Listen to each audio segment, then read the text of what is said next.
Welcome back to Two Boo's Tube. Today we are discussing Nintendo.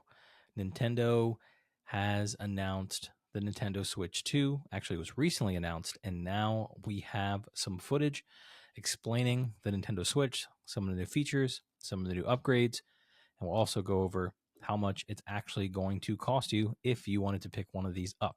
So without further ado, let's jump right into it and let's watch this overview together and see what we think.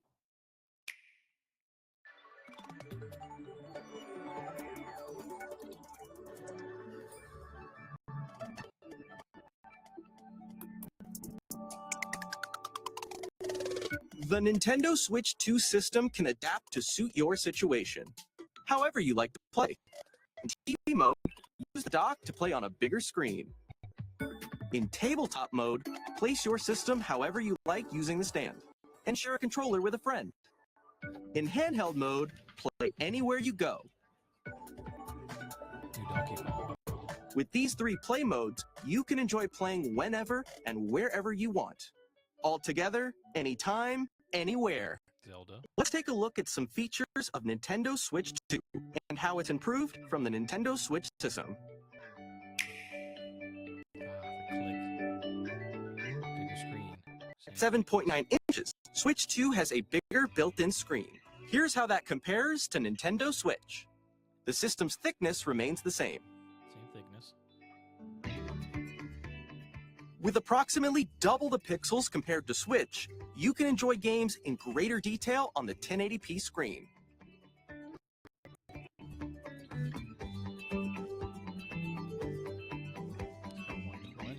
The screen supports up to 120 frames per second, allowing for smoother gameplay in supported titles. Supported titles, key point. The LCD screen is more vivid and supports HDR, providing more contrast between light and dark areas of the images. The all-new Joy-Con 2 controllers connect magnetically.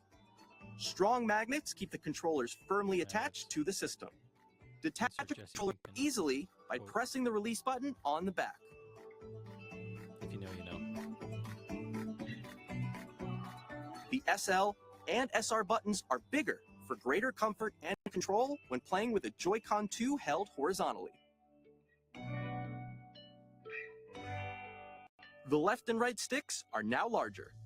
Alright. This is interesting. Each Joy-Con 2 controller can be used as a mouse, opening up even more ways to play in compatible games. Both the left and right Joy-Con 2 support mouse controls, so you can also play certain games using two mice, like this. Kobe. By adjusting the audio balance between the ranges, sounds from the built-in speakers are clearer and more natural in handheld and tabletop Some modes. of the best music. It has a built-in microphone, so you can voice chat with friends anytime via game chat. It also uses noise-canceling technology to filter sounds, so your voice will come through clearly. 3D audio. Even if you don't have a surround sound system, games can be enjoyed with more immersive, three-dimensional sound, as if it were coming from all around you.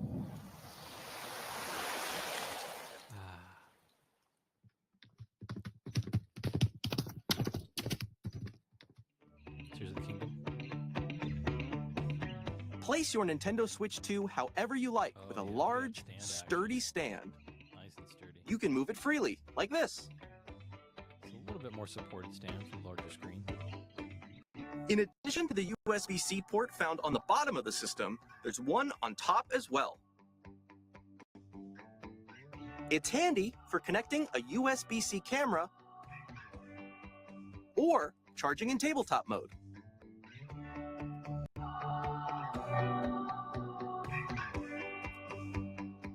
Nintendo Switch 2 comes with 256 gigabytes of internal storage, 8 times that of Nintendo Switch, for storing your game downloads, save data, and more. Reading and writing data is also faster. Use the Nintendo Switch 2 dock to connect to your TV and enable up to 4K resolution for compatible games. HDR is also supported in TV mode. Set frame rates max at 60 frames per second for 4K. So heads up. So if you're looking for more The Nintendo Switch 2 dock has a built-in fan that keeps your system cool. This helps keep performance stable. You'd have to bump down to 1080p.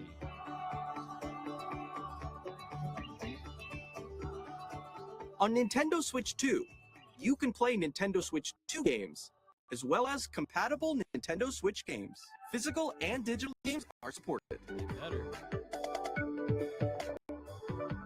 That's the bread and butter. Compatibility. In my opinion. So there you have it. The Nintendo Switch 2. Now, I'm sure you're probably wondering, how much does the Nintendo Switch 2 cost? So let's go over the cost here. We actually have a post on X that actually breaks down what we're looking at. So we have the release date is June 5th, pre-orders start April 9th, and then it looks like it's going to start at $449, or you can get a launch title, Mario Kart World, which was just announced as well, which I'll be doing a reaction on that shortly. And that'll be $499 if you want to get the Switch with Mario Kart included. And now there's also been news that the digital price of games has jumped up to $80. I think previously it was $70 or so. Do we think this is worth it? The question that I have is for those who have a Switch OLED, which one omission, if you notice from the breakdown, is that this still has an LCD screen, doesn't have OLED, but you do get HDR support still with particular games. You do get 120 FPS, so a higher frame rate. Now, that might not be a huge thing. It all depends on kind of what games you're playing. For me, I have a Switch myself, and I tend to stick more to the Nintendo titles that they make, like the Mario Karts, the Donkey Kongs, the Kirbys, things of that nature. I have played Zelda too as well, so that maybe pushes a little bit, but the graphics aren't too intense that it really is going to need something that crazy. And that kind of begs a larger discussion of Nintendo and kind of how they roll out these upgrades.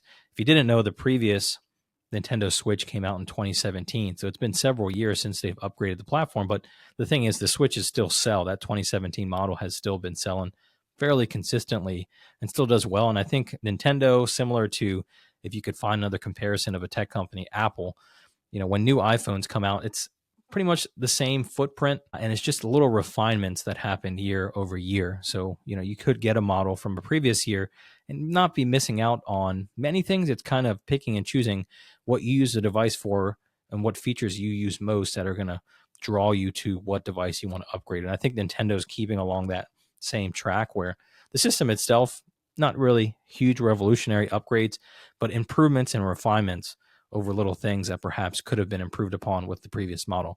So if that's something you're interested in, it'll likely be a welcomed upgrade. But for those who already have systems like the OLED system, is this something that's going to draw you? Is the titles that are coming out on launch going to be enough of a draw for you to make the leap? So I'm curious about that. If you have an OLED model now, if you have a Switch now, is this a worthy enough upgrade for you to take the leap? Or maybe you'll hold off until another model or the next upgrade, if perhaps we'll have a big design change or a big refresh. Let me know. I'm also curious too if the new titles, like the newly announced Mario Kart game, the new Kirby game, new Donkey Kong, if those are also going to draw you enough to upgrade to this new system as well. I think for first-time buyers, for people getting their first Nintendo device, it's going to probably sell extremely well. But for those who already have the Switches, is this appealing enough for you to take the leap? Let me know. I'd be curious to see what your thoughts are. Let me know what games are you interested that are either were announced or actually were previewed today. Yeah, let me know. Comment below. All of our links to stay connected with the Tubus are in the link in the description of this video on YouTube. It's our link tree that'll take you to our X, our Instagram, our TikTok, and all those fun places to stay connected. Thank you for tuning in. And this is one half of the Tubus signing off. See ya.